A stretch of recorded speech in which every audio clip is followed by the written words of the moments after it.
Американската компанија Smart Cooling LCC ке инвестира во Македонија, истакнал сопстеникот на компанијата Ендрю Лоза пред владината делегација во САД предводена од премиерот Никола Груевски, која преку бизнис форум ги запознава потенцијалните инвеститори од Њујорк и повеќе други градови во САД за можностите за правење бизнис во Македонија.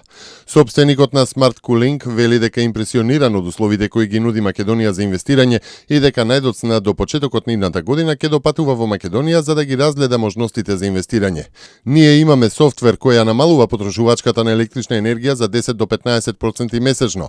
Бараме место каде ќе го прошириме нашето производство во светот. Дојдов на оваа конференција за да дознаам за сите поволности кои се нудат, за цената на работната сила, за даноците, економската клима и морам да признаам дека бев импресиониран.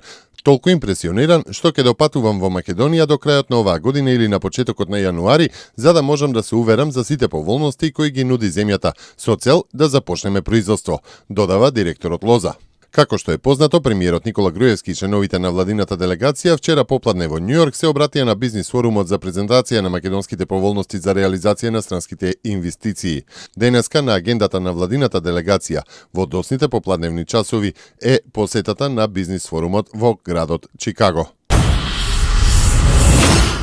Домашните компании без трошоци и одвојување време ќе добиваат информации од прва рака за можностите за извоз на странски пазари преку онлайн директни видеосредби со економските промотори. На првата средба денеска 5 компании пред 22 економски промотори ги презентираа своите капацитети и понуди на производи и услуги. Според вице-премиерот за економски прашања Владимир Печевски, вакви средби се планирани да се спроведуваат најмалку еднаш квартално преку Агенцијата за странски инвестиции и промоција на извозот на Република Македонија, а предвидено е и воведување специјализирани средби по одредени сектори.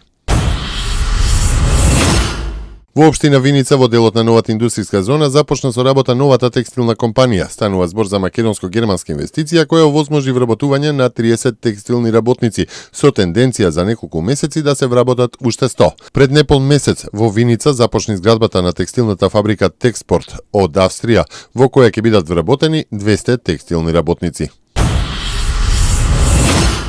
Проектот побрза исплата за надоместоци е на барање на осигурениците кои се на боледување или породилно отсуство, кои сакаат надоместокот да го добијат во исто време со платата на останатите нивни колеги. Со него ќе се овозможи навремено исплаќање на надоместокот и подобрување на правото на осигурениците, истакна директорката на фондот Маја Парнарџиева Змекова, отфрлајќи ги шпекулациите дека надоместокот за плата ќе биде натовар на фирмите.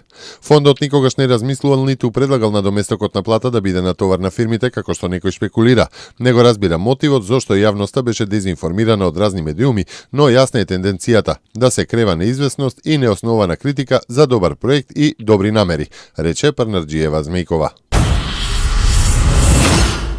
Република Македонија оваа година ќе има втор најголем раст на бруто домашниот производ во цела Европа, се наведува во есенската економска прогноза што денеска ја лиферуваше Европската комисија. Како што јавува МИА од Брисел, со раст на БДП од 3,3%, Македонија е подобра од 28 земји членки на Европската унија, како и од унијата во целост, од еврозоната, Соединетите американски држави и Јапонија. Единствено Ирска, која пред неколку години беше продзакана од финансиски банкрот, годинава е предвидено да заврши со економски раст од 4,6% од БДП, што ја прави најуспешна на стариот континент. Кипар, Италија и Хрватска се земјите што и годинава ќе останат во рецесија. На високото второ место според растот на БДП, Македонија според прогнозите на Еврокомисијата ќе остане и до година кога е предвиден раст од 3,4%. Во САД се одржуваат избори на кои се гласа за сите 435 места во представничкиот дом и за 36 сенатори. Аналитичарите очекуваат републиканците да го задржат или дури и да го зголемат нивното мнозинство во представничкиот дом. Сепак, најмногу внимание предизвикуваат изборите за Сенатот.